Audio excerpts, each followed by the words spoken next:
안녕하세요. 시지푸스의 책방지기입니다. 지난 시간에 안데르센의 성냥팔이 소녀편을 낭독해 드렸는데요. 오늘은 우리나라 어린이 동화하면 떠오르는 소파 방정환 선생님의 동화를 낭독해 드리려고 합니다. 소파 방정환 선생님은 우리나라 어린이날을 만드신 아동 문학가로 잘 알려진 분이시죠. 소파는 작은 물결이라는 의미라고 하는데요. 방정환 선생님은 어린이들 마음에 잔잔한 물결을 일으키는 사람이 되고자 하는 의미라고 말씀하셨다고 합니다. 저는 어린이라는 뜻이 나이가 어려서 어린이라고 부른다고 생각했었는데 이번에 사전을 찾아보니까 어린이는 어린아이를 대접하거나 격식을 갖추어 이르는 말이라고 합니다. 오늘 딱따구리 그레이트 북스 사랑의 선물 편에서는 삼태성 편과 어린이 찬미 편을 낭독해 드리려고 하는데요. 어린이 찬미는 제가 어른이 돼서도 어려서 읽었던 동화책을 다시 꺼내서 읽게 되는 이유를 알게 해주는 것 같습니다. 삼태성은 별자리 중 북두칠성 아래 위치해 있는 별인데요. 혹시 어릴 때 밤하늘에서 큰 곰자리 별자리 위치를 찾아보신 적이 있으신가요?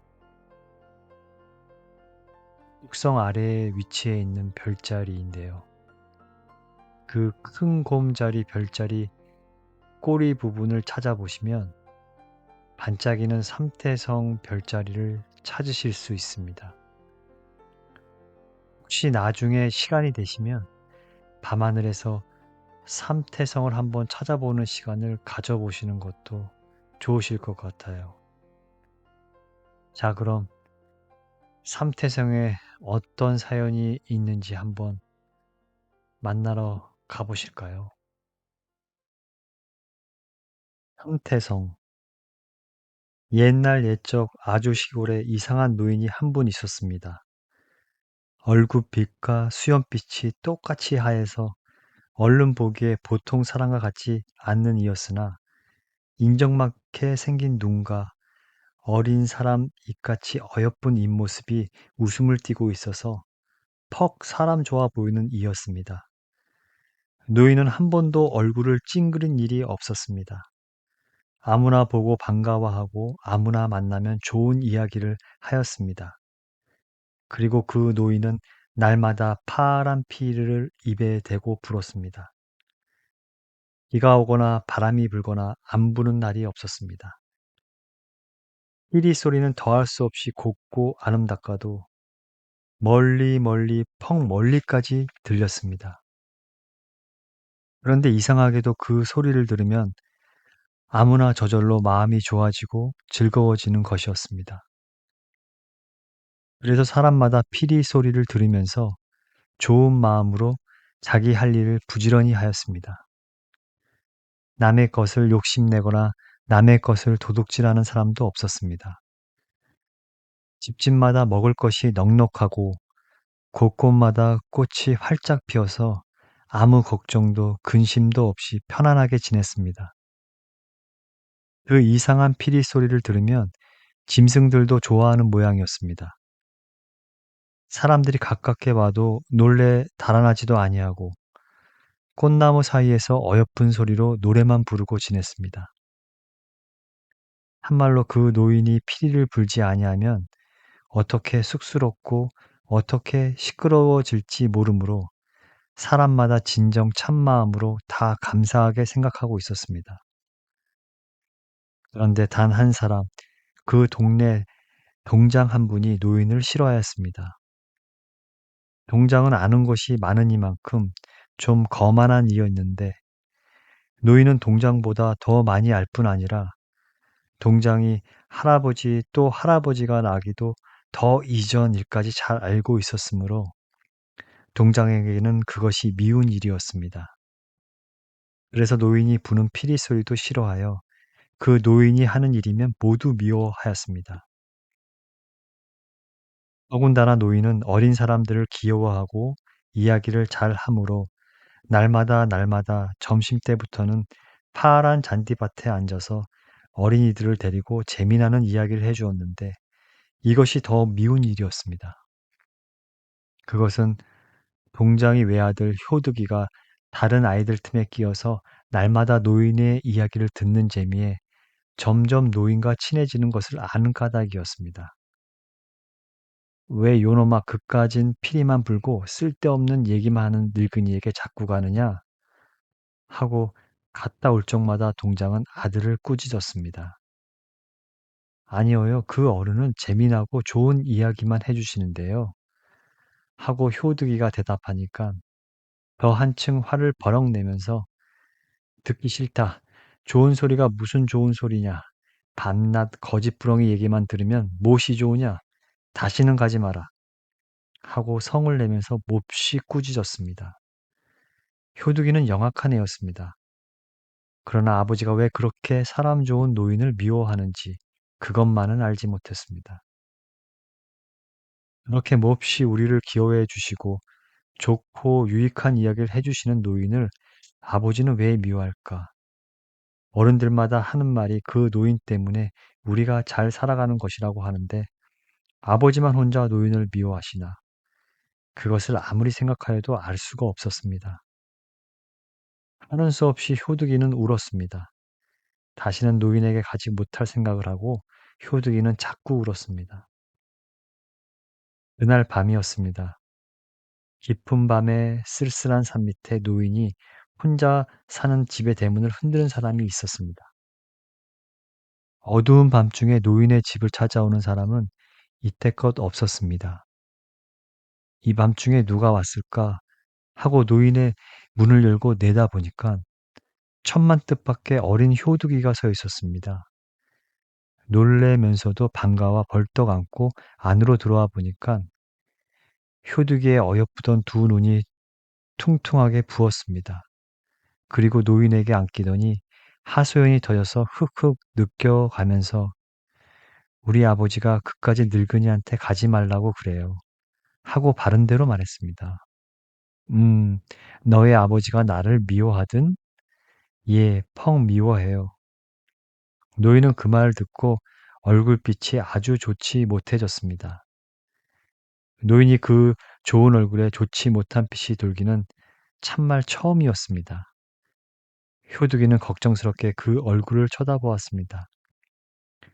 다른 사람들은 모두 좋아하는데 왜 우리 아버지만 그렇게 미워합니까? 고 물었습니다. 그것은 너희 아버지에게 묻지 않으면 모른다. 그러나 그런 말을 아버지 보고 묻지는 말아라. 하시면서 노인의 얼굴은 더욱 말할 수 없이 슬픈 빛을 띠었습니다. 그것을 보고 효두기는 참다 못하여 또 훌쩍훌쩍 울기 시작했습니다. 울지 마라 효두가. 자 옛다 내가 이 피리를 줄 것이니 다른 사람에게 보이지 말고 가져라.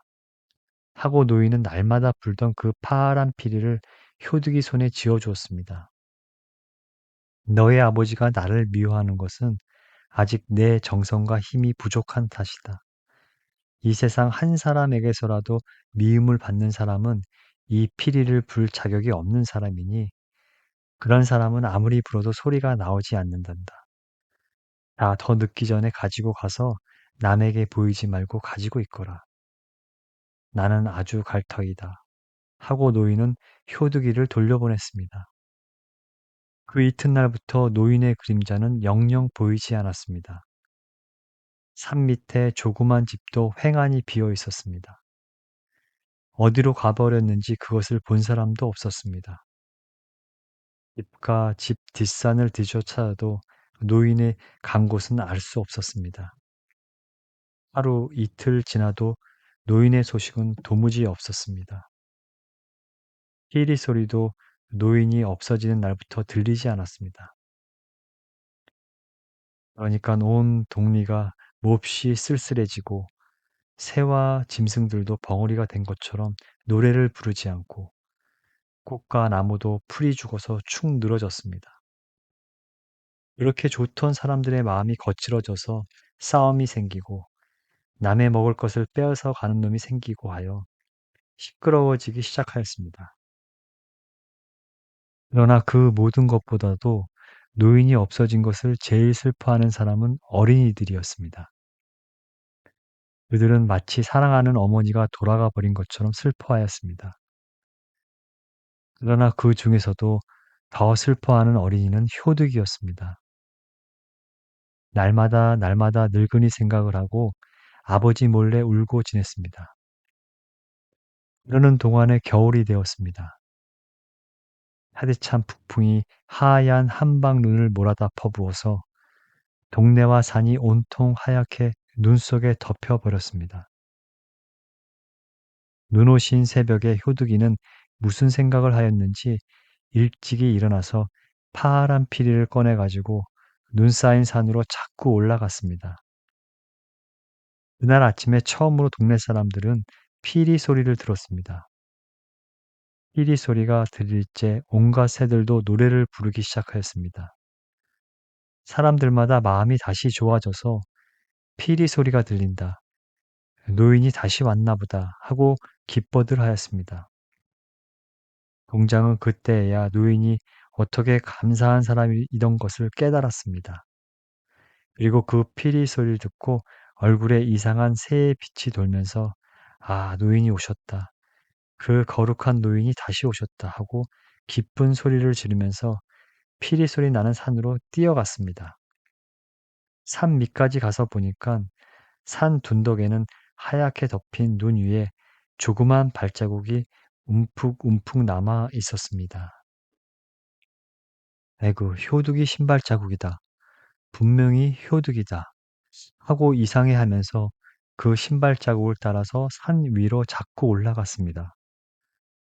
한참이나 올라가서 산 꼭대기까지 올라갔습니다. 그러나 그때부터 피리 소리는 아니 나고 조그만 발자국만 산을 넘어서 저쪽 숲속까지 외줄기로 남아있을 뿐이었습니다. 농장은 발자국만 따라서 자꾸 뛰어갔습니다. 어디까지든지 한없이 뛰어갔습니다. 그날 밤이 되어서 하늘의 별이 반짝일 때에 동장은 눈 위에 쓰러져 있었고 그의 호는 효두기의 뒤를 따라 하늘로 올라가서 반짝반짝하는 별이 되었습니다. 오래간만에 다시 들리는 피리 소리를 듣고 기뻐서 좋아하던 동네 사람들은 노인을 찾으려고 산 위로 올라가 보았습니다. 그러나 산 위에도 노인은 있지 않았습니다. 다만 조그만 효두기 발자국이 두 줄기로 저편 숲 사이로 사라졌을 뿐이고 곱고 아름다운 피리 소리는 별 반짝이는 하늘에서 흘러내려오는 것이었습니다. 높게 낮게 흘러내리는 피리 소리는 동네의 구석구석까지 흘러 퍼졌습니다. 그래서 그 소리를 듣는 사람마다 마음이 시원해지고 좋아져서 태평하게 즐겁게 살게 되었습니다. 농장과 효두기는 영영 다시 보이지 않았습니다. 그러나 피리 소리는 끊이지 않고 날마다 흘러내렸습니다. 그리고 그 피리 소리는 별이 되어 하늘로 올라간 효두기가 불고 있는 것이라 합니다. 구름 없이 하늘이 맑게 개인 날 밤에 저 남쪽을 쳐다보면 셋이 나란히 있는 별이 있지 않습니까? 제일 위의 것이 수염하얀 노인이요. 그 다음이 효득이요. 맨 끝의 것이 동장이라고 합니다. 어린이 찬미. 어린이가 잠을 잔다. 내 무릎 앞에 편안히 누워서 낮잠을 달게 자고 있다. 볕 좋은 첫여름 조용한 오후다. 고요하다는 고요한 것을 모두 모아서 그중 고요한 것만을 골라 가진 것이 어린이의 자는 얼굴이다. 평화라는 평화 중에 그중 훌륭한 평화만을 골라 가진 것이 어린이의 자는 얼굴이다. 아니, 그래도 나는 이 고요한, 자는 얼굴을 말하지 못하였다. 이 세상에 고요한 것은 모두 이 얼굴에서 우러나는 것 같고, 이 세상의 평화라는 평화는 모두 이 얼굴에서 우러나는 듯 싶게 어린이의 잠자는 얼굴은 고요하고 평화롭다. 고운 나비의 날개, 비단결 같은 꽃잎, 아니, 이 세상에 곱고 부드럽다는 아무 것으로도 형언할 수 없고, 부드럽고 고운 이 자는 얼굴을 들여다보아라. 그 서늘한 두 눈을 가볍게 감고, 이렇게 귀를 기울여야 들릴 만큼 가늘게 코를 골면서 편안히 잠자는 이 좋은 얼굴을 들여다보아라. 우리가 종래에 생각해오던 하느님의 얼굴을 여기서 발견하게 된다. 어느 구석에 먼지만큼이나 더러운 티가 있느냐? 어느 곳에 우리가 싫어할 것이 한 가지, 반 가지나 있느냐? 죄 많은 세상에 나서 죄를 모르고, 더러운 세상에 나서 더러움을 모르고, 부처보다도 예수보다도 하늘 뜻 그대로의 산 하느님이 아니고 무엇이랴? 아무 깨도 갖지 않는다. 아무 회책도 모른다. 배고프면 먹을 것을 찾고, 먹어서 부르면 웃고 즐거워한다. 싫으면 찡그리고, 아프면 울고, 거기에 무슨 꾸밈이 있느냐? 시퍼런 칼을 들고 협박하여도 맞아서 아프기까지는 방글방글 웃으며 대하는 이가 이 넓은 세상에 오직 이 이가 있을 뿐이다. 오, 어린이는 지금 내 무릎 위에서 잠을 잔다. 더할 수 없는 참된가, 더할 수 없는 착한가, 더할 수 없는 아름다움을 갖추고 그 위에 또 위대한 창조의 힘까지 갖추어 가진 어린 하느님의 편안하게도 고요한 잠을 잔다. 옆에서 보는 사람의 마음속까지 생각이 다른 번잡한 것에 미칠 틈을 주지 않고 고결하고 순화시켜준다. 사랑스럽고도 부드러운 위엄을 가지고 곱게 곱게 순화시켜준다. 나는 지금 성당에 들어간 이상의 경건한 마음으로 모든 것을 잊어버리고 사랑스러운 하느님, 위엄뿐만이 무서운 하느님이 아니고 자는 얼굴에 예배하고 있다. 어린이는 복되다. 이때까지 모든 사람들은 하느님이 우리에게 복을 준다고 믿어왔다. 그 복을 많이 가져온 이가 어린이다. 그래, 그 한없이 많이 가지고 온 복을 우리에게도 나누어 준다. 어린이는 순 복덩어리다. 마른 잔디에 새 풀이 나고 나뭇가지에 새 움이 돋는다고 제일 먼저 기뻐 날뛰는 이도 어린이이다. 봄이 왔다고 종달새와 함께 노래하는 이도 어린이고 꽃이 피었다고 나비와 함께 춤을 추는 이는 어린이다. 별을 보고 좋아하고 달을 보고 노래하는 것도 어린이요. 눈 온다고 기뻐 날뛰는 이도 어린이다. 산을 좋아하고 바다를 사랑하고 큰 자연의 모든 것을 골고루 좋아하고 진정으로 친애하는 이가 어린이요. 태양과 함께 춤추며 사는 이가 어린이다. 그들에게는 모든 것이 기쁨이요. 모든 것이 사랑이요. 또 모든 것이 친한 동무다. 자비와 평등과 박애와 환희와 행복과 이 세상 모든 아름다운 것만 한없이 많이 가지고 사는 이가 어린이다. 어린이의 살림 그것 그대로가 하늘의 뜻이다. 우리에게 주는 하늘의 계시다. 어린이 살림에 친근할 수 있는 사람, 어린이 살림을 자주 들여다볼 수 있는 사람, 배울 수 있는 사람은 그만큼 한 행복을 얻을 것이다. 어린이의 얼굴을 마주 대하고는 우리는 찡그리는 얼굴, 성낸 얼굴, 슬픈 얼굴을 못 짓게 된다. 아무리 성질이 곱지 못한 사람일지라도 어린이와 얼굴을 마주하고는 험상한 얼굴을 못 가질 것이다. 어린이와 마주 앉았을 때 적어도 그 잠깐 동안은 모르는 중에 마음의 세례를 받고 평상시에 가져보지 못하는 미소를 띤 부드러운 좋은 얼굴을 갖게 된다. 잠깐 동안 일만정 그 동안은 순화된다. 깨끗해진다. 어떻게든지 우리는 그 동안 순화되는 동안을 자주 가지고 싶다. 하루라도 3,000가지 마음, 지저분한 세상에서 우리의 맑고도 착하던 마음을 얼마나 쉽게 굽어 가리려고 하느냐.